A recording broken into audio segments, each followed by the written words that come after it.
The guardian and the financial times, जो Britain की बहुत ही महत्वपूर्ण जो अखबार हैं, उन लोगों ने इस पर बड़े आर्टिकल्स किए। नमस्कार, सिटी पोस्ट में आपका स्वागत है। मैं हूं श्रीकांत प्रत्युष और मेरे साथ हैं तमिलनाडु के पूर्व डीजीपी आईपीएस अधिकारी करुणा सागर जी, जो आरजेडी के राष्ट्रीय प्रवक्ता हैं। अडानी का मामला फिर से सामने आया है। अडानी को लेकर विपक्ष हमेशा से हमलावर रहा है और अडानी की एक से एक कहानियां लगातार सामने आ रही हैं। उसको लेकर एक बार फिर से विपक्ष आक्रामक रुख अख्तियार किए हुए है और जेपीसी के गठन की मांग कर रहा है विपक्ष अडानी के खिलाफ जांच के लिए। करुणा सागर जी, क्या मामला है और क्यों जेपीसी चाहिए? देखिए, इसके लिए थोड़ा बैकग्राउंड बताना पड़ेगा कि हम जेपीसी की बात क्यों कर रहे हैं, क्या प्रकरण है। तो सबसे पहले ये जो अभी अडानी ग्रुप की जो बात हो रही है, तो एक OCCRP है, ऑर्गेनाइज क्राइम रिपोर्टिंग प्रोजेक्ट है।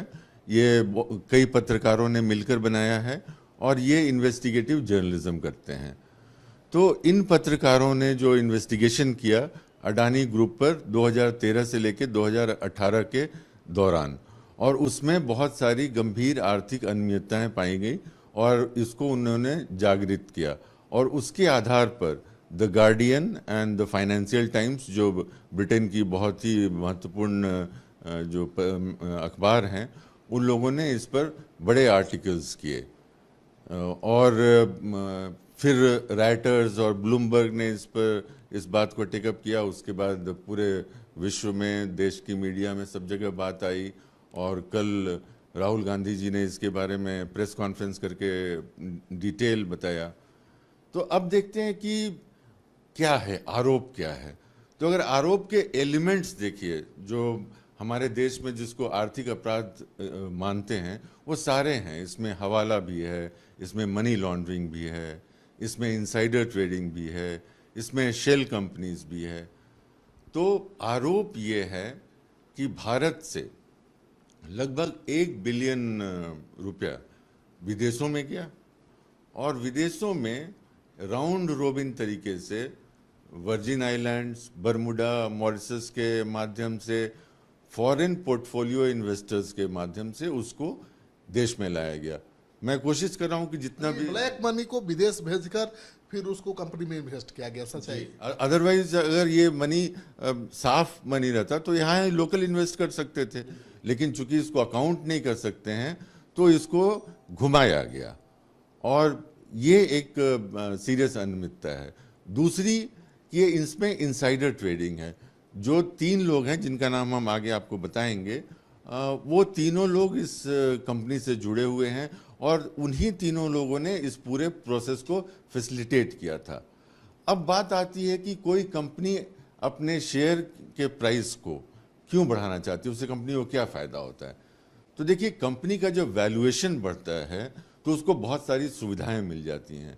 अडानी ग्रुप का वैल्यूएशन 2013 में, उसके शेयर्स का वैल्यूएशन $8 बिलियन था और 2022 में 9 साल में $260 बिलियन हो गया।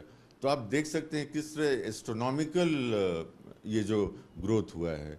तो जब आपके कंपनी का वैल्यू बढ़ता है तो फिर आप बड़े बड़े टेंडर्स में पार्टिसिपेट कर सकते हैं, फिर आप बैंक से बड़ा बड़ा लोन ले सकते हैं। तो ये है। और इसमें जो 3 लोगों का नाम जो आ रहा है, एक नसीम अली सबान अहील हैं, ये यूएई के नागरिक हैं, और एक चांग चुंग लिंग हैं, ये ताइवान के नागरिक हैं, और दूसरे विनोद अडानी हैं जो गौतम अडानी के बड़े भाई हैं और एनआरआई हैं। तो ये पूरे प्रकरण को जो जिन लोगों ने कार्यान्वित किया है वो इन तीनों लोगों के द्वारा किया गया है और इन तीनों लोगों का इस कंपनी से पुराना संबंध है। अब देखिए, इसमें इन्वेस्टिगेशन का एक इतिहास रहा है।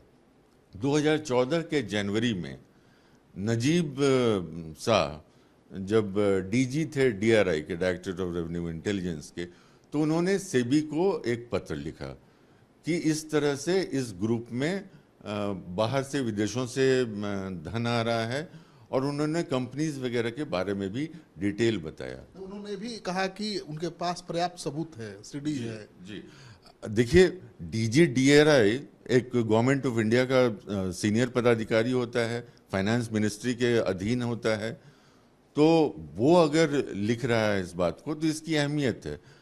तो सेबी के उस समय के जो चेयरमैन थे वो यूके सिन्हा थे, जो आज अडानी ग्रुप के NDTV के डायरेक्टर हैं, और सेबी ने उस पीरियड में उसमें कोई काम नहीं किया। उसके बाद इस साल जनवरी में हिंडनबर्ग रिपोर्ट आया था, आप लोगों ने देखा होगा, उस समय भी ग्रुप के बारे में बहुत हंगामा हुआ था। उसका सुप्रीम कोर्ट में वो मामला आया, सुप्रीम कोर्ट ने सेबी को इन्वेस्टिगेट करने के लिए कहा, सेबी को 3 महीने का समय दिया गया, और सेबी ने फिर जो रिपोर्ट दिया उसने, सेबी का ये कहना है कि पैसा तो आया है, लेकिन कहाँ से आया है, किन कंपनियों के द्वारा आया है, ये सेबी पता नहीं कर रही है। उनका कहना है कि we are hitting the wall, हम इसके आगे नहीं बढ़ पा रहे हैं।